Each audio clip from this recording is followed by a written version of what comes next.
Halo anak-anak, selamat pagi.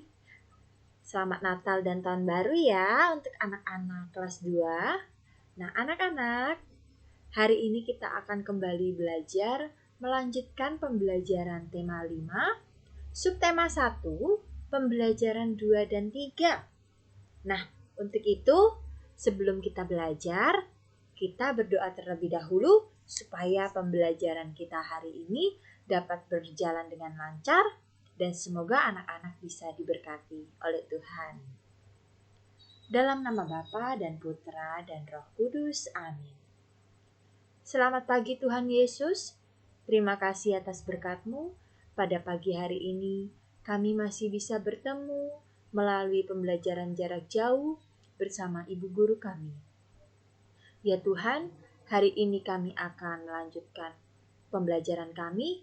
Kiranya Engkau selalu memberkati kami Tuhan, supaya Engkau selalu berada di samping kami, di sisi kami, agar apa yang kami pelajari hari ini bermanfaat untuk kami di masa depan nanti.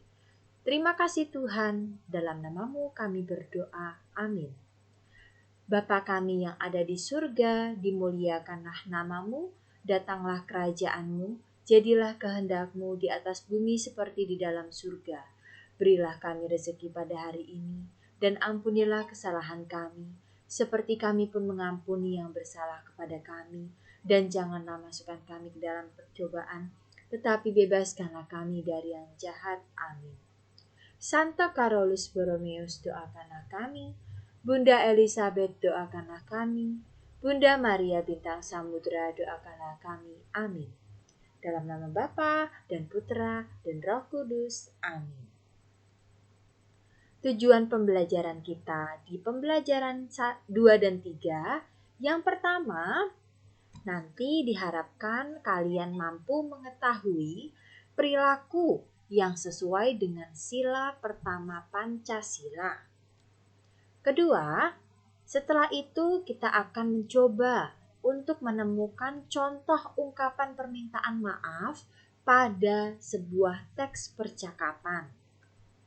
Ketiga, anak-anak diharapkan dapat menjelaskan variasi gerak bertumpu dengan tangan dalam aktivitas senam lantai maupun senam dinding.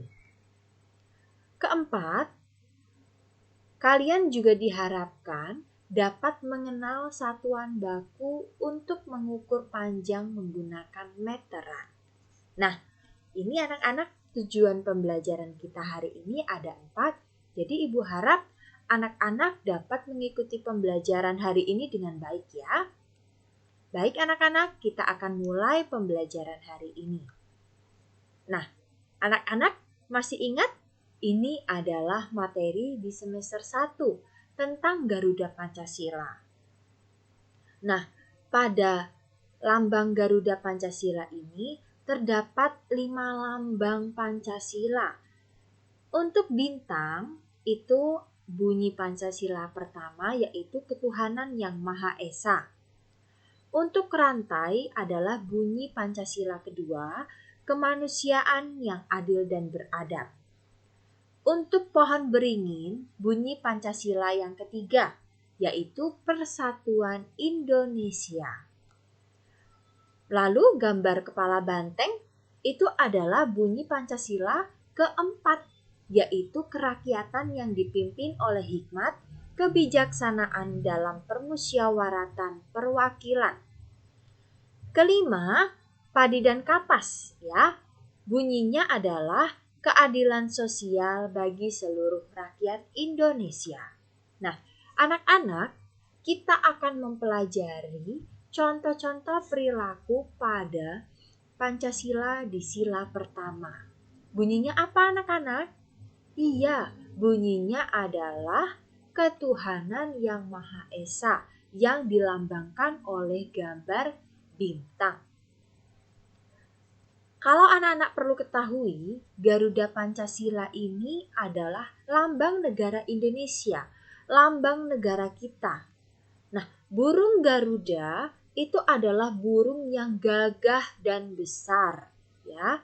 Dia bentuknya gagah dan besar.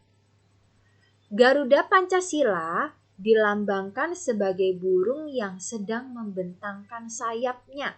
Lihat anak-anak, sayapnya itu seperti sedang dibentangkan pada burung Garuda, ya. Nah, perhatikan gambar yang mencerminkan sila pertama Pancasila. Kira-kira apakah gambar nomor 1, atau nomor 2, atau nomor 3, atau nomor 4? Nah, Ibu Dian pernah menyampaikan di kelas Ibu, biasanya sila pertama Pancasila itu terkait dengan ucapan syukur kita kepada Tuhan. Nah, berarti dari keempat gambar ini, gambar yang mencerminkan sila pertama Pancasila adalah gambar nomor 2. Ya, di sini terlihat bahwa sebuah keluarga sedang mengucap syukur. Mereka berdoa kepada Tuhan sebelum makan karena mereka masih diberikan makan. Jadi mereka mengucap syukur dengan cara berdoa. Bersyukur itu adalah perilaku yang baik anak-anak. Sangat baik. Bersyukur itu perilaku yang baik. Nah, bersyukur kepada Tuhan termasuk perilaku sila pertama Pancasila. Jadi, sila pertama Pancasila itu biasanya berkaitan dengan Tuhan. Bersyukur kepada Tuhan. Berdoa. Kalau kita berdoa berarti kita berdoanya bersama Tuhan, ya.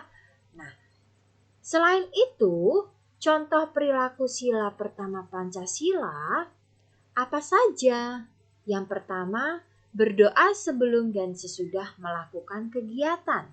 Misalnya kegiatan sebelum belajar dan sesudah belajar. Kita sudah menerapkan perilaku sila pertama Pancasila. Lalu beribadah bersama keluarga di rumah atau bersama lingkungan rumah, ya, melakukan ibadah bersama. Mendengarkan dan melaksanakan nasihat orang tua dan mendoakan saudara yang sedang sakit. Nah, mendoakan saudara yang sedang sakit ini juga salah satu contoh perilaku sila pertama Pancasila. Kita sama-sama mendoakan kepada Tuhan, meminta kepada Tuhan supaya saudara kita itu disembuhkan. Nah, ini beberapa contoh perilaku sila pertama Pancasila. Anak-anak, nah seperti yang sudah Ibu katakan tadi, kita akan memperhatikan percakapan berikut ini. Kita baca bersama-sama percakapan berikut ini. Ayah, Carlo minta maaf. Minta maaf tentang apa? Karena Carlo kurang hati-hati. Ya nak, ayah maafkan. Carlo lain kali hati-hati ya. Ya ayah, Carlo pamit berangkat ke sekolah. Sesampainya di sekolah, ibu guru, Carlo minta maaf karena datang terlambat ke sekolah. Mengapa kamu terlambat, Carlo? Carlo bangun kesiangan. Nah, lain kali jangan terlambat lagi ya, Carlo. Nah, anak-anak dalam percakapan Carlo, ayah, dan ibu guru ini, Ibu Dian mau bertanya, kira-kira mana ya bunyi percakapan yang mengungkapkan permintaan maaf? Yang mana? Biasanya kalau kita melakukan kesalahan, kita minta maaf. Dan pastinya ada kata maaf. Nah, kira-kira mana ya ucapan permintaan maaf dalam percakapan ini? Ya, ini ya anak-anak ya. Percakapan yang dibunyikan oleh Carlo pada baris yang pertama. Ayah, Carlo minta maaf. Nah, lalu apa lagi anak-anak? Kira-kira percakapan yang mana lagi? Ya, ini. Ibu guru, Carlo minta maaf karena datang terlambat ke sekolah. Nah, ternyata pada percakapan ini, Carlo mempunyai kesalahan. Ya anak-anak ya, dia mempunyai kesalahan Maka dari itu dia meminta maaf kepada ayahnya dan kepada ibu gurunya. Sekali lagi Ibu mau bertanya, mengapa Carlo minta maaf kepada ibu gurunya? Betul sekali, karena Carlo datang terlambat ke sekolah. Dia sadar kalau dia itu salah karena sudah datang terlambat ke sekolah. Nah, jika kita melakukan kesalahan, lalu kita minta maaf, Ibu harap anak-anak tidak mengulangi kesalahan yang sama. Nah, saat kita minta maaf, Ibu harap juga kalian meminta maaf dengan bahasa yang sopan, santun, dengan hati yang tulus, supaya orang lain itu mau memaafkan kita. Gitu ya anak-anak ya.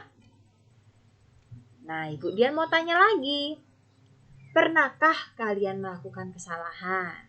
Coba kalian renungkan, apakah kalian pernah melakukan kesalahan? Bagaimana cara meminta maaf kepada orang yang sudah kalian lukai hatinya atau kalian rasa kalian sudah melakukan kesalahan? Kira-kira bagaimana cara kalian meminta maaf? Coba nanti kalian renungkan di rumah ya. Oke, sekarang hari ini Carlo mendapat tugas dari sekolah untuk mengukur benda. Carlo mengukur benda di sekitar rumahnya. Ada beberapa benda yang lebih panjang dari penggaris. Carlo mengukur meja. Carlo menggunakan penggaris lebih dari satu kali saat dia mengukur. Maka dari itu, Carlo bisa menggunakan meteran. Nah, anak-anak, sebelum Ibu beritahu bagaimana sih bentuk meteran? Nah, anak-anak, biasanya penggaris yang pada umumnya kalian bawa itu berukuran 30 cm. Jika kita mengukur benda lebih panjang dari penggaris, tapi kita punya penggaris, tidak punya meteran, biasanya kita mengukurnya 2 kali, lebih dari 1. Ya, bisa 2 kali, bisa 3 kali, tergantung panjang benda yang kita ukur. Nah, ada alternatif lain anak-anak. Kita juga bisa menggunakan alat ukur meteran. Apakah anak-anak pernah melihat alat ukur meteran itu? Nah, kalau anak-anak belum tahu bentuk meteran itu seperti apa, Ibu Dian punya gambarnya. Ini dia. Ini biasanya kita gunakan, kita lihat pada saat kita mengukur baju, ya. Kita mau menjahit baju, lalu badan kita diukur. Nah, biasanya menggunakan meteran. Panjang meteran ini lebih dari 30 cm. Jadi, kita bisa mengukur meja yang panjangnya lebih dari 30 cm menggunakan alat ukur meteran ini, anak-anak. Nah, kalian tahu tidak? Meteran biasanya digunakan untuk mengukur benda yang panjangnya melebihi dari penggaris. Sudah Ibu katakan tadi. Karena panjang meteran ini cukup panjang. Kalau anak-anak punya meteran di rumah, boleh dilihat ya. Boleh dipinjam sebentar, pinjam kepada mama atau papanya. Nah, jadi anak-anak sudah paham ya. Selain kita menggunakan alat ukur penggaris untuk mengukur sebuah benda, kita juga bisa mengukur dengan alat ukur meteran. Ya, paham ya anak-anak ya? Sampai di sini ada yang mau ditanyakan? Jika ada yang mau ditanyakan, anak-anak boleh bertanya kepada wali kelasnya masing-masing. Nah, berikan tanda centang untuk benda yang diukur dengan meteran. Dengan meteran ya, itu tertutup tulisannya. Nah, di sini ada gambar meja, ada gambar buku, akuarium, pensil, lemari. Kira-kira mana ya benda yang bisa diukur dengan meteran? Kalau meteran tadi digunakan untuk mengukur benda yang lebih panjang dari penggaris. Kira-kira benda yang lebih panjang dari ukuran penggaris itu yang mana? Iya, anak-anak. Meja akuarium, dan lemari. Nah, ukuran meja biasanya sangat panjang. Akuarium juga sangat panjang. Apalagi lemari pakaian kita. Nah, kita bisa mengukur meja, akuarium, lemari menggunakan meteran. Lalu kalau buku atau pensil, kita bisa mengukurnya dengan menggunakan penggaris. Karena ukuran buku biasanya juga tidak sepanjang ukuran penggaris, ya, lebih pendek dari ukuran penggaris, apalagi pensil. Apakah anak-anak punya pensil yang ukurannya 60 cm panjangnya? Tidak punya kan? Nah, maka dari itu buku pensil bisa kita ukur menggunakan penggaris, sedangkan meja, akuarium, dan lemari bisa kita ukur dengan menggunakan meteran. Sampai di sini paham ya anak-anak ya? Puji Tuhan. Nah, sekarang Ibu Dian akan mengajak anak-anak berlatih gerakan berikut ini. Nah, kita akan berolahraga bersama-sama. Nah, perhatikan gerakan berikut ini. Gerakan ini, lihat gambarnya. Kedua telapak tangannya itu menumpu pada lantai. Menumpu itu menyentuh lantai. Nah, badannya posisinya telungkup, ya. Badannya ke arah lantai, telungkup. Nah, pada bagian perut ke bawah menempel pada lantai. Perutnya ini menempel kepada lantai, lalu bagian dada ke atas kita angkat badannya. Nah, ini gerakan pertama. Gerakan yang kedua, lihat. Kedua telapak tangan masih menumpu pada lantai, ya, masih menyentuh lantai. Badan juga masih telungkup. Badannya masih telungkup. Nah, tetapi pada bagian tubuh yang tadinya menempel lantai diangkat ke atas. Nah, bagian tubuh semuanya diangkat ke atas. Tidak ada tubuh yang menempel ke lantai. Nah, untuk gambar yang ketiga, lihat. Ini yang hijau ini adalah dinding. Nah, tangan kita menumpu pada dinding ya anak-anak ya. Nah, kaki kita agak diserongkan, agak miring ya. Lalu lakukan gerakan majukan badan, lalu mundurkan lagi. Maju lagi, mundur lagi. Dorong, tarik gitu ya. Ini salah satu contoh gerakan push up pada senam lantai maupun senam dinding. Nah, gambar-gambar tadi adalah contoh gerakan bertumpu pada tangan kita sebagai penumpunya dengan supaya apa? Supaya kita dapat melatih kekuatan otot lengan kita. Nah, contohnya gerakan push up tadi, ya. Oke, anak-anak. Sudah paham ya pembelajaran kita hari ini ya? Nah, nanti jika ada yang belum paham, anak-anak boleh bertanya kepada wali kelasnya masing-masing. Boleh bertanya kepada Ibu Dian, Ibu Lili, maupun Ibu Herni. Nah, anak-anak, setelah ini, anak-anak mengerjakan tugas yang sudah Ibu berikan. Lalu, bagaimana teknis pengumpulannya? Teknis pengumpulannya untuk anak-anak yang PJJ, pembelajaran jarak jauh penuh, kalian mengumpulkannya melalui WA ya, seperti di foto lalu dikirimkan kepada wali kelasnya masing-masing. Itu untuk anak-anak yang PJJ penuh. Nah, tetapi untuk anak-anak yang PTMT, mengumpulkan tugasnya tidak perlu difoto. Ya, untuk menghemat memori, kartu memori HP. Jadi anak-anak yang PTMT tugasnya dikerjakan di buku tulis halus kasar maupun buku kotak-kotak, lalu dikumpulkan pada saat kalian masuk.